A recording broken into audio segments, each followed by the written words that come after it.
Isomo ryacu ry'umunsi, umuti usuzuma uburozi. Uburozi rero buri gukaza umurego. Abantu benshi barimo bararogwa bitewe n'ubugambanyi cyangwa se n'uburyo bakubona, bumva yuko utabaho, bumva yuko utagira ubuzima, utakomeza kwiteza imbere.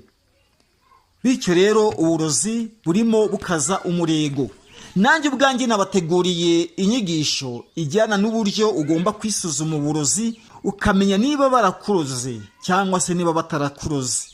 Umuti ngiye gukubwira ni umuti usuzuma uburozi kandi ukanarogora.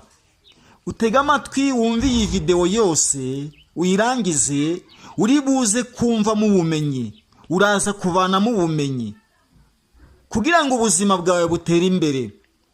Ukorera Imana ufite ubuzima, ukorera Imana ufite imbaraga, ukorera urugo rwawe, uzamura umuryango ufite imbaraga.